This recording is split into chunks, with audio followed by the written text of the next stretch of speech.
एक कहावत अक्सर आपने सुनी होगी या यदा कदा आपने प्रयोग भी किया होगा कि सत्य परेशान हो सकता है लेकिन पराजित नहीं। और ऐसा लगता है जैसे आज का दिन सत्य की ही विजय का दिन है।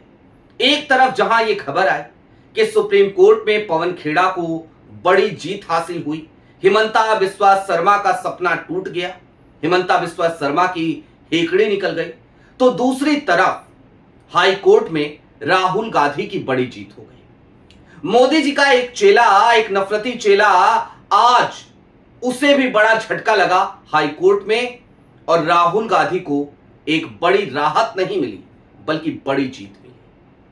और यह बड़ी जीत इसलिए भी है क्योंकि राहुल गांधी के उस बयान के खिलाफ यह नफरती गया था जिस बयान में राहुल गांधी ने आज की लोकतंत्र की वस्तुस्थिति को खोल करके रख दिया था कि कैसे इस देश में सत्ताधारी दल यानी कि भारतीय जनता पार्टी लोकतंत्र का माखौल उड़ा रही है। सारी बातें जरा विस्तार से करेंगे, लिहाजा इस वीडियो में अंत तक बने रहिएगा क्योंकि ये वीडियो लोकतांत्रिक मूल्यों के तमाम उदाहरणों के साथ आपको कुछ खास बिंदुओं से अवगत कराएगी। नमस्कार, मैं स्वप्निल और आप मुद्दा देख रहे हैं। दोस्तों, आगे बढ़े उससे पहले वही छोटी सी अपील। मुद्दा इन दिनों एक गंभीर आर्थिक संकट से जूझ रहा है। एक तरफ जहां हमारे मेन बैंक अकाउंट्स बीते लंबे समय से फ्रीज चल रहे हैं, तो दूसरी तरफ हमारे 2.5 साल पुराने चैनल को हमसे लंबे समय तक छीन कर रखा गया था। ऐसे में मुद्दा एक संस्थान है, उसके अपने खर्चे हैं और इन तमाम स्थितियों की वजह से रेवेन्यू पर एक बड़ा बुरा असर पड़ा है। ऐसे में आपसे गुजारिश है, यदि आप चाहें तो स्क्रीन पर दिख रहे क्यूआर कोड या फिर के नीचे दिख रहे यूपीआई नंबर्स के जरिए मुद्दा की छोटी छोटी मदद जरूर कीजिएगा ताकि हमारी बेबाकी यूं ही बरकरार रहे। अब आगे बढ़ते हैं और सिलसिलेवार तरीके से जरा सारी कड़ियों को जोड़ते हैं। सबसे पहले तो वही बड़ी खबर, क्योंकि पवन खेड़ा वाली खबर तो आप तक हमने पहुंचा दी थी। अब ये दूसरी खबर आई इलाहाबाद हाई कोर्ट से।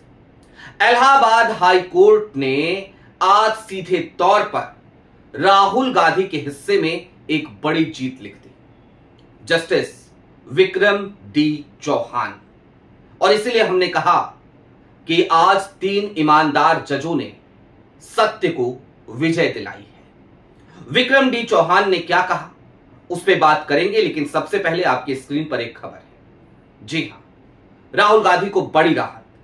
हालांकि ये बड़ी राहत लिखी जा रही है हर जगह पे, ये बड़ी जीत है राहुल गांधी की। दरअसल आपको बयान याद है, राहुल गांधी ने जब कांग्रेस के कार्यालय का, नवीन कार्यालय का यानी कि इंदिरा भवन का उद्घाटन था, तो उस उद्घाटन सत्र में मीडिया को संबोधित करते हुए एक बयान दिया था कि आज की तारीख में कांग्रेस की लड़ाई सिर्फ और सिर्फ भारतीय जनता पार्टी से नहीं है बल्कि भाजपा, आरएसएस के साथ साथ स्टेट से भी है।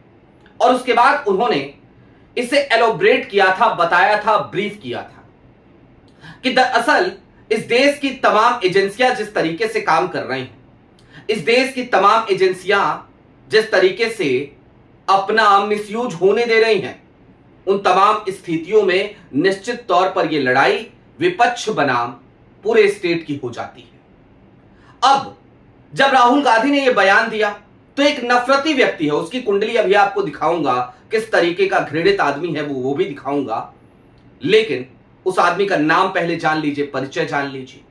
नाम है सिमरन गुप्ता। सिमरन गुप्ता जो खुद को एक संगठन हिंदू शक्ति दल, उसका राष्ट्रीय अध्यक्ष बताता है, स्वयंभू राष्ट्रीय अध्यक्ष है, खुद ही संगठन बनाया उसने। वो संभल कोर्ट में पहुंचा और संभल कोर्ट में जाकर के उसने कहा कि राहुल गांधी के खिलाफ देशद्रोह का मुकदमा दर्ज किया जाना चाहिए क्योंकि राहुल गांधी का ये जो बयान है ये देशद्रोह की श्रेणी में आता है। लेकिन संभल कोर्ट में उसका वो मामला खारिज हो गया। वहां से खारिज हुआ तो जाहिर सी बात है, पैसों की कमी तो है नहीं ऐसे लोगों के पास ना, तो वो संभल से इलाहाबाद हाईकोर्ट पहुंच गया और इलाहाबाद हाईकोर्ट में इस मामले की बीते लंबे समय से सुनवाई चल रही थी। 8 अप्रैल को इस मामले की सुनवाई पूरी हुई थी और उसके बाद से जस्टिस विक्रम डी चौहान साहब ने फैसला सुरक्षित रख लिया था, जिस फैसले को आज सुनाया गया। और आज जब फैसला सुनाया गया तो ऐसा लगा जैसे बिल्कुल मतलब थप्पड़ रसीद कर दिया गया हो आज की तारीख में उस नफरती सिमरन गुप्ता को। मैंने आपसे एक वायदा किया था कि नफरती सिमरन गुप्ता की कुंडली आपको दिखाऊंगा, तो जरा वो कुंडली देख लीजिए। पहले आपके स्क्रीन पर एक फेसबुक पोस्ट है इसी सिमरन गुप्ता की, देख रहे हैं आप। किसान आंदोलन के वक्त एक पोस्टर बनवाता है ये और उसको शेयर करता है, और इसमें ऊपर तमाम विपक्ष के नेताओं का चेहरा लगाता है। एक साइड में राकेश टिकैत का चेहरा लगाता है और एक मिया खलीफा नाम की एक एक्ट्रेस, आप बेहतर जानते होंगे, बहुत सारे लोग जानते होंगे, नहीं जानते तो मैं आपको बता देता हूं कि ये एक ऐसी एक्ट्रेस है जो आज वो काम धंधा छोड़ चुकी हैं, लेकिन एक समय पर ये एडल्ट कंटेंट बनाया करती थी और उनका चेहरा लगाते हुए इस तरीके की घृणित बात करता है। किसान आंदोलन को ये इस तरीके से बदनाम करने की कोशिश करता है। ऐसे नफरती लोगों की क्या मानसिकता होगी, ऐसे नफरती लोग किस हद तक जा सकते हैं, ये आप बेहतर जानते हैं। इतना ही नहीं, सिमरन गुप्ता के खिलाफ कई मामले ऐसे हैं जिन मामलों में इसने इस देश की माइनॉरिटीज को लेकर बहुत ही अभद्र भाषा का प्रयोग किया है। बहुत जगहों पे इसके खिलाफ एफआईआर दर्ज कराई गई है। तो यह है सिमरन गुप्ता की वास्तविकता, यह है सिमरन गुप्ता की हकीकत। ये वो लोग हैं जो लगातार इस देश की गंगा जमनी तहजीब को दूषित करने का काम करते हैं, गंगा जमनी तहजीब को बर्बाद करने का काम करते हैं। ये चाहते ही नहीं हैं कि इस देश में अमन, चैन, सुकून, शांति बरकरार रहे।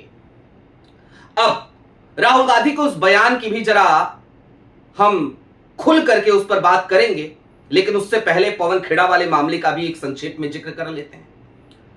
आज की तारीख में जो कोर्ट का ऑर्डर आया ना, मैंने उसको जरा ब्रीफली पढ़ा, ऑर्डर को सुप्रीम कोर्ट के वेबसाइट से डाउनलोड करके, और बड़ी खुशी हुई मुझे। एक तो सिंघवी साहब की दाद देनी पड़ेगी, क्या जबरदस्त कल उन्होंने दलीलें दी थी। और कल भी मैंने कहा था कि न्याय की कोई उम्मीद अगर बची होगी, इस देश में न्याय का कोई कोना बचा होगा, तो पवन खेड़ा को ना सिर्फ राहत मिलेगी बल्कि बड़ी जीत मिलेगी। और आज सिर्फ राहत नहीं, बड़ी जीत मिली। धारा 339 लगा दिया गया हाई कोर्ट में, जो एफआईआर में ही नहीं था। उसको लेकर के सीधे तौर पर टिप्पणी करी आज सुप्रीम कोर्ट ने। पवन खेड़ा के खिलाफ जो हिमंता बिस्वा शर्मा ने बयान दिए थे, उन बयानों को रिकॉर्ड पे रखा और सीधे तौर पे कहा कि भाई ये मामला तो राजनीतिक द्वेष से, पॉलिटिकल वेंडेटा से प्रभावित लगता है, लिहाजा किसी की आजादी को छीना नहीं जा सकता। ये कहते हुए आज पवन खेड़ा को न्याय मिला है और बड़ी जीत मिली है। धारा 339 उड़ा दी गई है। धारा 339 के बारे में इससे पहले वाली वीडियो में मैंने बीएनएस के 339 के बारे में मैंने बताया, उस वीडियो को जाके जरूर देखिएगा। लेकिन अब जरा राहुल गांधी के उस बयान पे गौर फरमाइए और हालिया दिनों के एक उदाहरण से उसको समझिए। राहुल गांधी ने कहा था इंडियन स्टेट से हमें लड़ाई लड़नी पड़ रही है, सिर्फ बीजेपी और आरएसएस से हमारी लड़ाई नहीं। इसमें उस समय बड़ा बवाल मचा था कि यार ये तो देशद्रोह है, ये तो राष्ट्रद्रोह है, ये तो गद्दारी वाली बात है। अरे काहे की गद्दारी वाली बात है भाई, काहे की गद्दारी वाली बात है। हालिया एग्जाम्पल देख लीजिए ना, आईपैक के डायरेक्टर चंदेल, उनको ईडी गिरफ्तार करती है। कब गिरफ्तार करती है? जब पश्चिम बंगाल में चुनाव पीक पर है। क्या कर रहे थे चंदेल? चंदेल दरअसल टीएमसी का पूरा कैंपेन चंदेल की कंपनी आईपैक देख रही थी। तो तृणमूल कांग्रेस का कैंपेन पूरी तरीके से और बुरी तरीके से प्रभावित हो जाए, इसलिए आपने चंदेल को गिरफ्तार कर लिया। और अब चुनाव बीत गए, तो चुनाव बीतने के साथ ही निचली अदालत से चंदेल को जमानत मिल जाती है, क्योंकि ईडी उनकी जमानत का अपोज नहीं करती। इससे ज्यादा क्या और कोई बड़ा एग्जाम्पल हो सकता है कि इस देश में तमाम सरकारी एजेंसियां किस तरीके से काम कर रही हैं? और इन सरकारी एजेंसियों का और खास तौर पर ईडी का तो एक ट्रैक रिकॉर्ड मैं कई बार गिना चुका हूं, आज फिर आपको गिना देता हूं। जैसे ही अशोक गहलोत और सचिन पायलट के बीच में एक रार देखने को मिलती है ना राजस्थान में, ईडी तुरंत ही अशोक गहलोत के भाई के घर पे छापे डाल देती है। इस चुनाव से पहले केरल का पिछला चुनाव याद कीजिए, उस चुनाव में अचानक से पिनरई विजयन की एक पुरानी फाइल ईडी खोल देती है।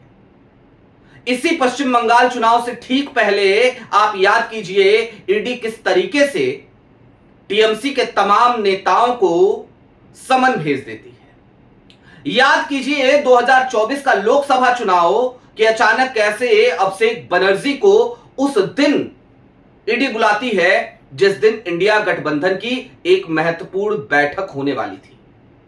यानी कि कुल मिलाकर जब देखिए जहां देखिए ईडी की अपनी एक टाइमलाइन है, अपनी एक हिस्ट्री है, एक ऐसी हिस्ट्री जो यह बताती है कि भाई राजनीतिक फायदे के लिए इन तमाम एजेंसियों का दुरुपयोग किया जा रहा है। तो ऐसे में राहुल गांधी के बयान में आखिरकार गलत क्या था? और आज हाई कोर्ट ने अपनी फाइंडिंग में इशारों में यही सारी बातें कही।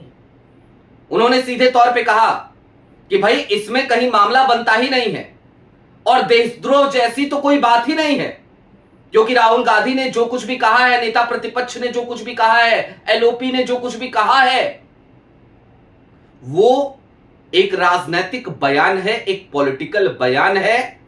और उस बयान में अगर हम तोड़ मरोड़ कर कुछ देखने की कोशिश करें तो फिर उसमें कुछ मिलता नहीं है। अब जाहिर सी बात है सिमरन गुप्ता को आज झटका लगा है। कल की तारीख में एक और भक्त है जो खूब उछल रहा है, आजकल सिक्योरिटी मांग रहा है जेड प्लस की। कर्नाटक से आता है विघ्नेश एस सिर, उसको भी झटका लगेगा ही लगेगा। लेकिन सोचने वाली बात है कि कितना बड़ा यह धनतंत्र होगा और कितना बड़ा यह सिस्टम होगा कि हर दिन वकीलों की फीस, हर दिन इन यात्राओं के खर्चे, ये तमाम चीजें उठाने के लिए इन नफरतियों के पास इतना पैसा है। और ये सारी चीजें सिर्फ इसलिए हैं ताकि राहुल गांधी आज जिस तरीके से मेहनत कर रहे हैं, जिस तरीके से विपक्ष को मजबूत कर रहे हैं या कांग्रेस को मजबूत कर रहे हैं, उनको किसी भी तरीके से उनके उस मिशन से डिरेल किया जा सके। लेकिन हां, दाद देनी पड़ेगी राहुल गांधी की। वो व्यक्ति अलग तरीके का योद्धा है, लड़ रहा है, झुक नहीं रहा, डर नहीं रहा, और सबसे बड़ी बात, ना तो अटक रहा है, ना लटक रहा है, ना भटक रहा है। केसेस को मेडल बता देता है और सीधे तौर पर अपने मिशन पर, जैसे अर्जुन लक्ष्य भेद रहे थे ना कि चिड़िया की आंख दिख रही है, कुछ और नहीं दिख रहा, पेड़ नहीं दिख रही, डाली नहीं दिख रही, चिड़िया भी नहीं दिख रही, चिड़िया की आंख दिख रही है। तो उस तरीके से राहुल गांधी को सिर्फ और सिर्फ अपना मिशन दिख रहा है। जाहिर सी बात है आज का दिन निश्चित तौर पर इन तीन ईमानदार जजों, यानी कि सुप्रीम कोर्ट के माननीय दो जज, जस्टिस जेके महेश्वरी और जस्टिस एस चंदूलकर, और दूसरी तरफ हाई कोर्ट के जज साहेब यानी कि जस्टिस विक्रम डी चौहान, इन तीनों लोगों को धन्यवाद देने का दिन है। यह सत्य की विजय का दिन है और यह दिन इस बात को याद रखने का है कि सत्य परेशान हो सकता है लेकिन पराजित नहीं हो सकता, क्योंकि आज की तारीख में सत्य की ही विजय हुई है। आपकी क्या राय है वो हमें कमेंट बॉक्स में जरूर बताइएगा। अभी के लिए दीजिए इजाजत। चलते चलते फिर वही अपील, चैनल पे नए हो तो सब्सक्राइब करते हुए जाइएगा, सक्षम हो तो मुद्दा की छोटी छोटी मदद जरूर कीजिएगा ताकि हमारी बेबाकी यूं ही बरकरार रहे। बहुत शुक्रिया।